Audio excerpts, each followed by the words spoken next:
Oh, good afternoon. And I think we are close to the time to get started. And so I know some people are still going to be coming in, but thought maybe we could start the session, and because I know we want to make sure we end this one on time so that everybody else can come back in for the next group. So my name is Pastor David Yosis. I'm here with Emily DeMarco. We are the policy subcommittee of the Synod task force on implementing the racial equity audit that the Synod Council was conducting a year ago at this time. Emily is going to talk a little bit more about that. What we wanted to do was to have a bit of a conversation with folks in the Synod about the policy implications of what came out of the racial equity audit, so that we have more guidance in and hopefully maybe even some more collaborators in the work that we have been asked to do. So let me just start by introducing myself, and then I'll turn it over to Emily. My name is David Yosis. I am the part-time pastor at Epiphany Lutheran Church in Alexandria, Mount Vernon, Virginia. And the other part of the time, I actually work as a lawyer in DC, which is an interesting combination of lawyer and pastor, law and gospel. I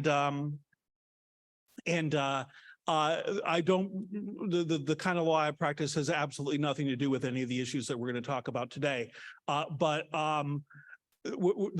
why I guess that's the reason I was put on this committee.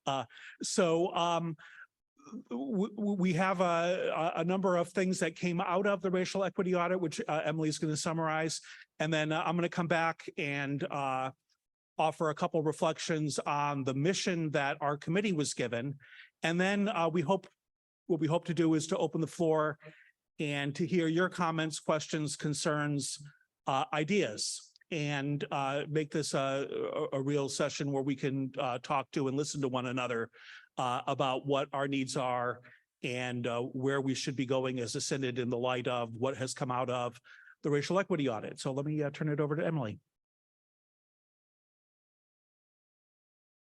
Thanks, David, and hi, everybody. My name is Emily DeMarco. I use she, her pronouns. I am a word and service candidate, so deacon track, here through the Synod. I attend PLTS, Pacific Lutheran Theological Seminary. They have an online program. So that's what I'm doing school-wise. I've done 2 semesters of coursework. This summer, I'm doing my CPE unit, and then I will, CPE, yeah. I'll see if I feel that way when I'm doing it, but yeah, and then I continue my studies after that. Before school, slash a little bit into school, I only recently resigned. I was a journalist. So a lot of DC journalism is very much like politics and policy focused. So that's sort of how I'm connected to this specific part of the work, as that being a journalist, learning about the actual impacts of policies on people and how to communicate those things. So that's sort of why I think that's why I was sort of selected to be on this particular group. So as David mentioned, we are part of the Racial Equity Audit Strategic Planning Team. So there was a survey that was sent out through the Synod, through their communications channels, that hopefully everybody saw and participated in. There were also some opportunities for listening sessions, interviews with people to sort of gather information. We got a lot of information. We didn't get all the information we need. There were some definite gaps. For example, in the survey, no one in the 18 to 24 age group responded to that survey. So that's just a group that we don't have any information about what their thoughts and feelings on any of this stuff is. So I'm going to briefly, also, we are one of the groups working on this. We have colleagues who are working on other aspects of this work. So just so that everybody is aware, context-wise, policy is not the end-all be-all of this work. It's not like, oh, we're writing these policies and moving along. There's a group working on culture shifts. There's a group working on supporting rostered ministers and what they need. There's a identity groups focused piece of this to help people who have a specific aspect of their identity that would need extra support perhaps. So there's a whole many different avenues of this work. Our specific piece of it is specifically like policies that the Synod has or does not have that we should have. So to that end, I pulled out a couple of the data points from the survey that we've been using to sort of conceptualize what's happening. So one of the findings from the survey from our consultancy group, the belief that the Synod will handle identity-based discrimination appropriately is somewhat mixed. So there's a question, I'm confident that if I experience identity-based discrimination, the Synod will appropriately respond to the harm. There's a scale that people are asked to rate in at like between 1 and 5. Speak up. Okay, I will try. There was a question was asked in the survey, scale between 1 to 5. So the average of that was 3.68, who agreed with that statement. So pretty good, could always be better. There is some evidence from the survey results that ministers in the Synod specifically believe that there might be policies that are in place that may harm oppressed groups. This was, we say there's more evidence of ministers than laity because we divided the data out that way. I say we, this consultancy firm that is excellent and does more numbers than I have ever been able to do. I'm not a math person. So this question, the laity rated that at 3.1. So pretty good, not the best. Ministers was 2.33. So that was a flag from the consultants that the ministers might, and it's reasonable to assume that they might have a better grasp of the policies than the lay members would. So if there's a difference in that question, that sort of flags, we need to take a look at this and see why that disparity exists. Are there specific policies? And this was a broad survey overview. We didn't ask for specifics. So this is an opportunity to hopefully maybe get some specifics. If there are specific policies that are in place that might be harming, we definitely want to know that. We definitely want to try to address those things.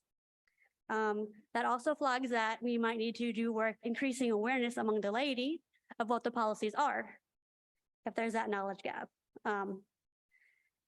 There's also, there was a question about who to report incidents to. So if there's a discrimination, racism section complaint, who would people report that to? That was rated 3.94. So again, pretty high, could be higher. We think that if there's going to be, these issues come up because we're humans and we're not perfect. We're doing relationships and relationships are complicated and messy. And we're in an environment where, implicit bias, racism, sexism is just sort of drowning us. So it's very important that we have, make sure everybody knows what the policy is. We have a policy, it's clear, people feel safe. So we would like those numbers to be a little bit higher. We were also given some specific policy suggestions from the consultancy group. A lot of these are some sort of like HR type policies that you might find in any organization. So a stated diversity and inclusion policy, a statement of flexible working policy, working from home procedures, a code of conduct, dignity at work or a bullying, harassment, discrimination policy, a policy about transgender inclusion, a whistleblower policy, menstruation, menopause policy, mental health and well-being policy are some examples of things that were not found in the Synod that the consultancy thought might be good. One of the things that David and I are specifically also looking at is that the way the polity of the ALCA works is that the Synod can have policies in place, and that's well and good, but congregations also have a lot of autonomy in how they set their own things, set their own agendas, adopt policies, not adopt policies. So one of the things that we're also interested in hearing from folks that are on the ground throughout the Synod is it helpful for the Synod to have these in place? Is it helpful for congregations to start and move it up? How are these sort of synergies between the different layers, so to speak, of the way the ALCA is set up working?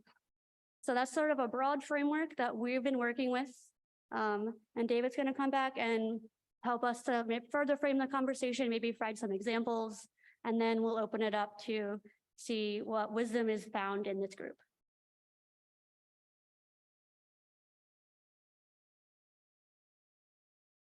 Thanks, Emily. As Emily said, we basically, at least our committee from the implementation task force was basically given a twofold mission. One was to look at the policies that the Synod currently has in place to see if any need updating, improvement, and then they also identified a number, as Emily said, of policies that an organization of our size would typically have, and that they noticed that we did not have, and we should perhaps consider having them. And a lot of those seemed to be HR type policies for Synod staff. As Emily and I looked at that list, I think two things struck us. One is, if you look at all of the people who are part of the ELCA in this Synod, who get a paycheck of some kind from their work for the ELCA, not to mention all the many volunteers. But even if you look at the people who get a paycheck from in the Synod, maybe 1% of them are actually Synod employees who would be covered by Synod employment policies. The rest are employed by congregations, by schools, by other campus ministry and other sorts of things within the Synod. And so that was one of the questions that we had is writing new human resource policies for Synod staff really our biggest need? Maybe it is, I don't know. And then we looked at what some of the policies were, and Emily mentioned some of them. And one of the ones that stuck out to me was, do you have a policy on breastfeeding? And I looked at that. I'm a white gay male. I'm like, I don't know. That's not something that's part of my experience. And so I don't know if we need a policy on that. And then I thought, oh, wait a minute. I remember in my day job, I work at a small law firm in DC. We have about 20 people who work there, lawyers and non-lawyers. It is, the law is traditionally very hierarchical, male-centered kind of environment. And, we like to think at our little place that we are not like that. We like to think that we are inclusive and open to everyone and not interested in all of those hierarchical games. And in fact, a few years ago, we had a young woman who was working there who had a newborn and who had some special needs, needed a room and some private space for that. And, one of the male employees was looking for her and couldn't find her, and she was in that room, and he said something really insensitive. And we were like, oh, okay. We're all trying very hard here to be a place of welcome and inclusion for everyone, where everybody can flourish and everybody's needs are met. That's who we want to be. That's who we think we are. And yet, look what happened. And so we did actually find it useful to actually write a policy, not because a piece of paper with a policy on it really by itself means very much, but it was an important process for us to go through, to recognize sometimes people have needs, other people are not always going to be sensitive to or aware of, or even need to know what those needs are. And yet they need to be respected. And so we need to have a process where we do all of this and put all of this into place. And so it was a really helpful process for us to write a policy and put it into the employee handbook, even though we're a pretty small congregation, a small office. And so maybe those sorts of things are necessary. I mean, in the Synod, most of our Synod employees work from home. So that maybe that particular issue is not the most urgent and pressing one. Maybe it is, I don't know. But we thought, well, what are the important things that we need to look at? And that's part of the reason we wanted to have a broader conversation today. Situations.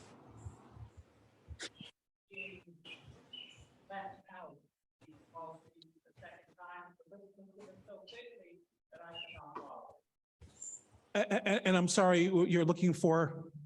The list of minority groups who are not covered for policy.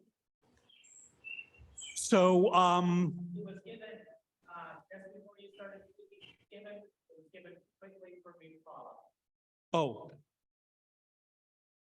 I apologize. It wasn't specifically a list of groups who are not included. It was a list of policies that are not there. I can try to reframe it in terms of groups specifically, if that would be what you're after. Yes. So one of them would be a trans inclusion policy for the transgender community. Women, menstruation or menopause or breastfeeding policy. A lot of this diversity inclusion policy would incorporate people of color, people who have minoritized identities, dignity at work policy, bullying, harassment, discrimination would cover everybody, but would specifically help some of the issues of harassment from transgender community, the women, non-binary, people of color. Code of conduct could cover all of those groups as well. Flexible working policy could see that for women, people with disabilities, people who have mobility needs perhaps. Whistleblowing policy would protect all of those groups who often don't feel safe to come forward with issues. So that would be the groups previously mentioned who often face barriers and not being believed with stuff. Thank you. You're welcome. thanks. And I know, and there are specific groups working on a number of those things. And I know there's a group that has been working on updating our RIC welcome statement as a synod. And I know, at least I believe that that's up for the business meeting later on today. So, there is work being done on a number of these fronts. For our particular group, what the second thing that we were asked to look at was, and this is also something that Emily touched on, what happens when a person raises an issue or feels that they have been, that there has been some sort of lack of diversity or inclusion in the synod? What happens? What is the procedure? Do people know what to do with a complaint or a suggestion or an observation? Do people, once people make that complaint or observation or acknowledgement, even if they do know where to go, how is it followed up on, and how does that person know what has happened? Because a lot of times these issues are often appropriately handled with a great deal of confidentiality. And yet these kind of incidents happen all the time. And I think they happen. So, I mean, sometimes it's really blatant and overt. The earlier session today, somebody gave an example of that they had experienced. But at least in my experience, the much more common thing is you've got people who all want to do the right thing, who want to be inclusive and welcoming, and who are not, in fact, as inclusive and welcoming as they think they are. And we run into problems. And formal processes of discipline and formal processes of complaint, while important, may not always be the best way to handle those kinds of things. And when I think, I just want to share this one example. I mean, there could be so many. From my own experience in the congregation where I serve, we have a preschool. One morning, some people who were doing some work at the home of a neighbor of our congregation couldn't find a place to park, and so drove into our parking lot during preschool drop-off and parked right in the middle of the drop-off area. And one of the teachers at the school, I'm told, I wasn't there, but I'm told by all the people who were there, politely but firmly told the person that they could not park there. I found out about it when the neighbor called to complain that one of the teachers at our school had been rude and racist to an immigrant who didn't speak English, who didn't know what they were doing, and got yelled at by people who claimed to be Christians. And this is a disgrace, and we're a bunch of racists, and they had one of those, in our house, we have no hate signs, and they took it out of their front yard and put it facing the church to show their disapproval for the way that they perceived that we had been treated. And as we heard this morning, sometimes two things can be true at once. Sometimes somebody does something, especially in a parking lot with preschoolers running around. Safety first, obviously. That's one of my things. If I drove into a parking lot and was endangering kids, I would hope that somebody would tell me firmly that I should not do that. And if it was polite, that would be a bonus. But I don't think I personally would expect that. But everybody's experience is different. And we don't always realize how somebody who speaks a different language, who is an immigrant, who has already been felt excluded and harassed 3 or 4 times already that morning in other situations, how they're going to perceive something that to us seems very normal. And this is something that I think can happen to anybody, and it happens all the time. And how do we as Christians acknowledge all of those realities? How do we as a church bring healing and reconciliation when there are all these different things? And how do we as individuals who don't always see fully the whole picture, how do we understand all of this? How do we cope with it? And so that's one of the questions I would have is, as we're trying to come up with, it seems to me that a written policy of how we're going to handle complaints is really only part of the story. Much more part of it is, how do we become more attuned to these issues? How do we deal with them in a way that actually respects the interests of everyone, especially people from marginalized backgrounds, which is what we want to be doing and want to be centering and want to be including? How do we do that? So that's one of the things that we are trying to do in being charged with. Okay, we were asked to come up with a policy on that. It almost seems like there's a broader conversation that needs to happen. That's one of the things we're hoping to do with the remainder of our time here today, is to hear from you what your questions, concerns are, what your reactions are. What sorts of things do you think we should be focusing on and trying to include and incorporate within the policy structure of the Synod? And how do we do that in a way that's helpful also, I think, to congregations where the vast majority of us spend most of our time and most of our energy? So we have different microphones here. I understand this session is being live streamed, so it's important to use the microphones, not just so everybody in the room can hear, but so the folks online can hear as well. So I just want to open the floor, and if you have comments, questions, concerns, ideas, please feel free to share.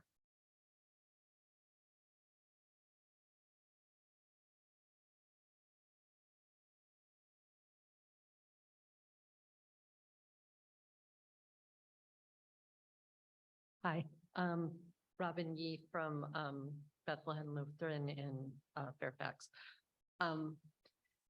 We have churches in some of the richest areas in the country, in the Synod, and a thing that I've experienced in decades of being in the church and being social, economically mobile within that time. I have more money to pledge now than I did at the beginning. And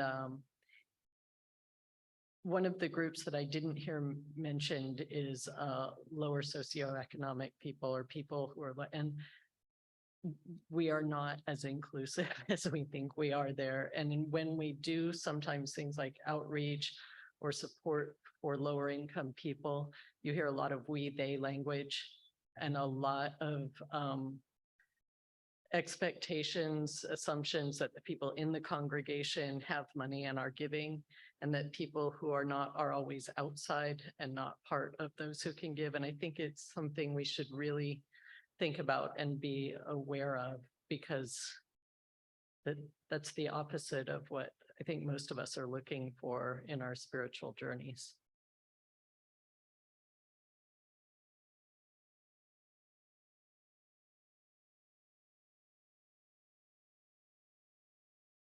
I'm Renata Eustace from Christ Lutheran in DC. I have a comment along a different line.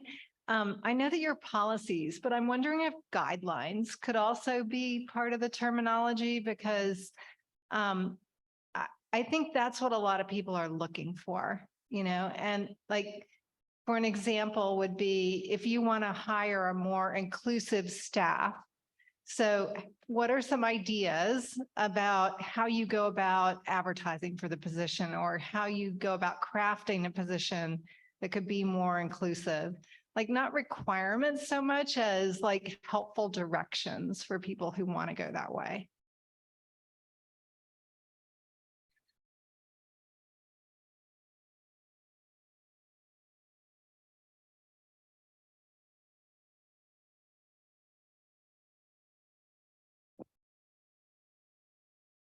Jenny, Luther Place, DC. I'm actually here representing a group of transgender ordained ministers. They have asked that I address the committee with concerns about the fact that many of them are routinely called out of name and gender by not just the laity staff, but by ministers and bishops, to the point where it has made conversations difficult and untenable. They have also raised concerns about the fact that there are several among our number who are closeted right now because they are deeply afraid of losing their job should they come out as trans. They do not feel welcome, nor do they feel safe to acknowledge who they are to either their bishops or to their congregations. One of them recently did come out to their bishop, and the response was, can we keep this to ourselves? This is unacceptable. And the ELCA has been intentionally remaining silent and promoting bound conscience on these issues. It is not acceptable to say that someone who believes transgender people should be denied medical care and are mentally ill, why their opinion on other people's medical matters should be of equal weight to someone simply saying, please use the right pronouns for me. There are currently 565 anti-trans bills that have been proposed across 49 states, some at a national level. The ELCA has elected not to call transphobia a sin, and they are actively allowing transphobia to continue within the ELCA.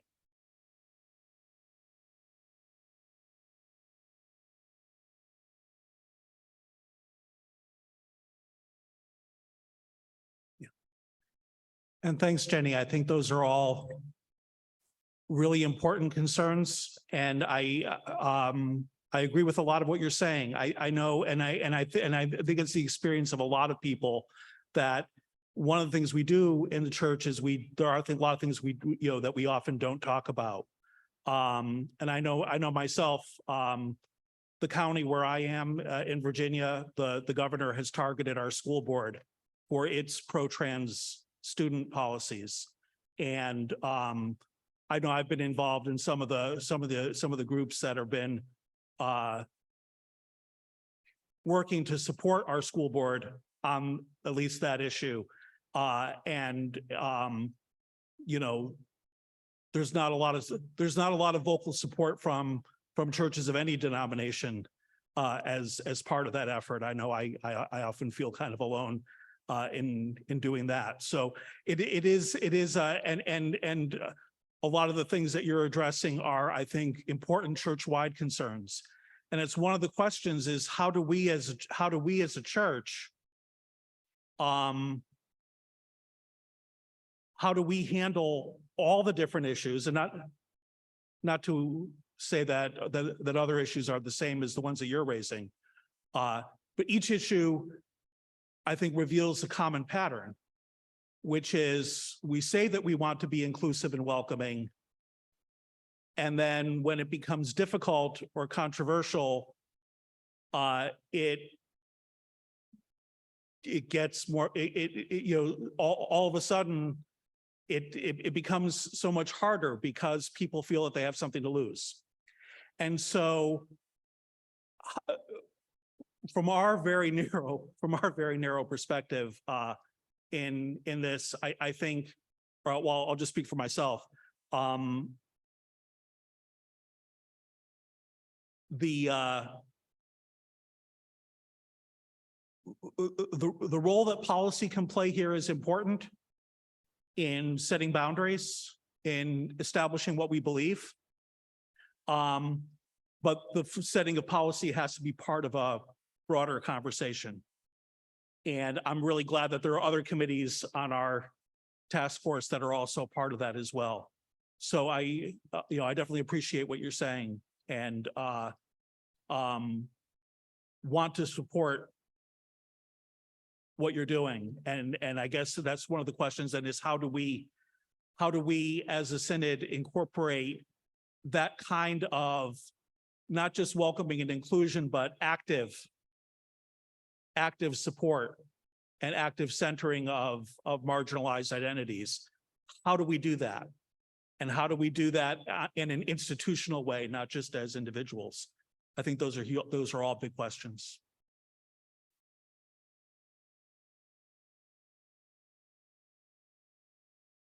Sister Ramona Daly from Bethlehem, Fairfax. I'm retired now, and I volunteer with the Poor People's Campaign, a national call for moral revival. We stand against racism, poverty. We stand against white Christian nationalism, war economy, and the ecological devastation. We're trying to deal with many things at one time for all the people who are pushed to the curb.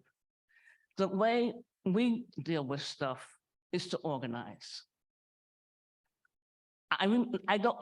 What hasn't been too long ago when gay pastors, lesbian pastors were not ordained in the Lutheran Church. I had pastors, and the way I found out that they were gay was that they died of AIDS. And I loved them. And they loved me. I think the people, the congregants who feel the way Jenny and her friends feel and her colleagues feel, we who have that same sentiment and that same spirit, we need to say what we need to stand up. We need to speak for and not be quiet. We must do more, and we won't be silent anymore. Thank you.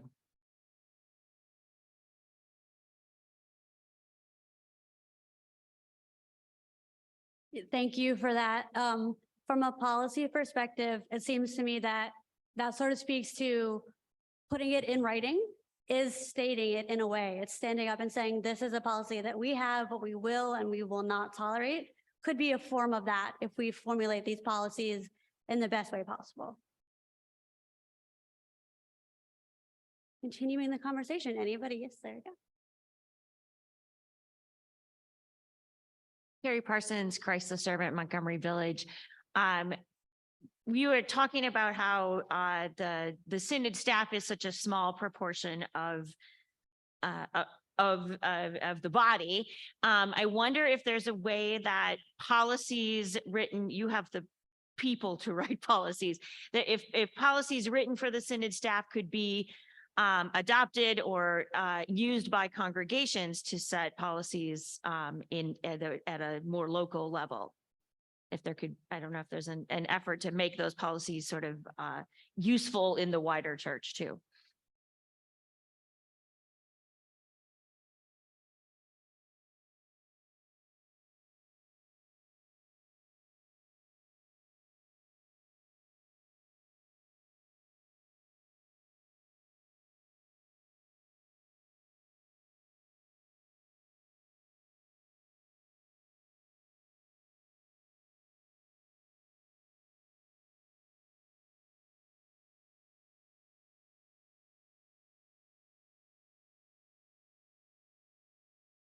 Hi, I'm Cindy Morrow from Redeemer Church in McLean.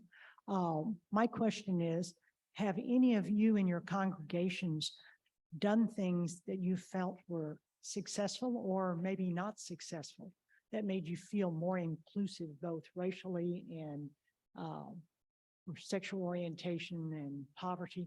What kinds of things are people doing and are they working?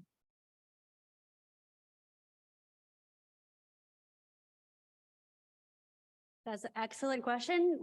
Can anybody speak to that from their congregation perspective?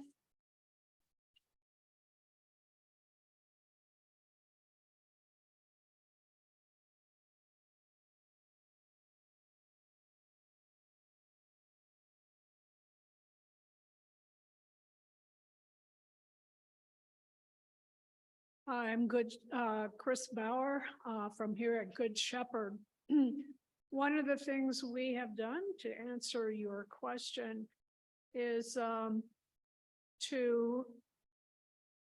look at each of our committees and determine whether or not our committees reflect the ideas of diversity and inclusion, and as well as our church council.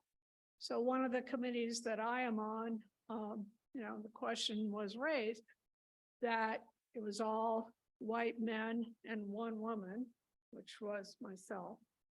And, the question was raised, well, hey, this committee does not reflect the ideals that we feel we claim to stand for in this congregation. And so we did, take a look at that and make some changes. And in one case, it involved changing,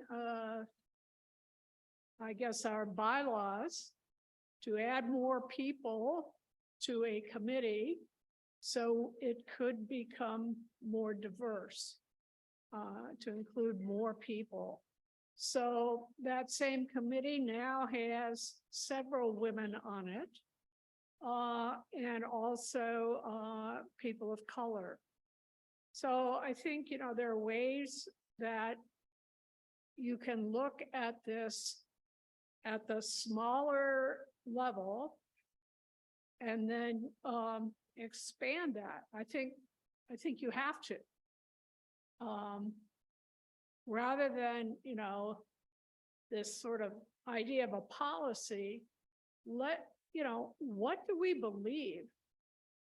And how is what we're doing reflect that? I think that's a question that maybe each committee or group of people working within a particular congregation has to ask itself. If we say we are in favor of this, that, and the other, okay, well, where are those people and in terms of being represented within the groups in our church that make things happen or set policy?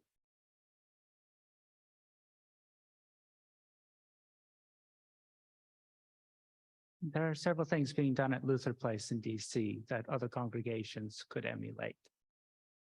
The most important of which is to have diversity in leadership, as was just mentioned. both on committees and in the roles that are public facing.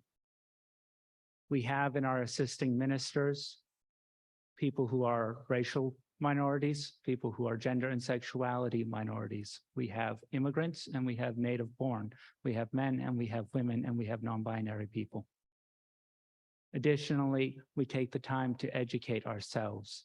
We have speakers come in. We have adult spiritual formation that specifically addresses these issues. And finally, we are active. We are out in the community. We are doing the work. We are engaged. We are asking questions, and we are learning.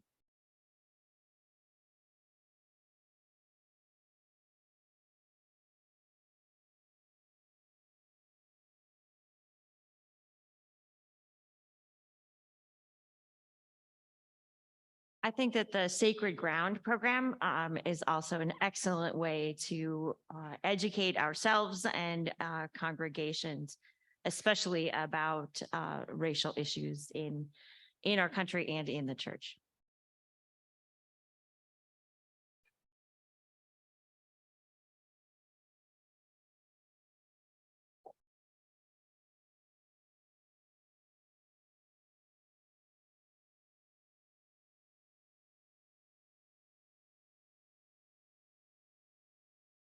Hi, Crystal Waters. I'm at Georgetown Lutheran. And I guess going back to your original question to start this all off, I think it might be really helpful. And I think Pastor Carey said this as well. If policies and procedures are written at the synod level so that congregations can then point to that, so that all of us on our own individual places in our own individual congregations and groups can look at those policies and procedures and go, yes, we can adopt this. We can move this into our constitution. We can work to make these things realities instead of just pie in the sky conversations. And so I think that would be something that first conversation about policies and procedures, to have it at a synod level, because then it can go up and down, which I think would be really helpful.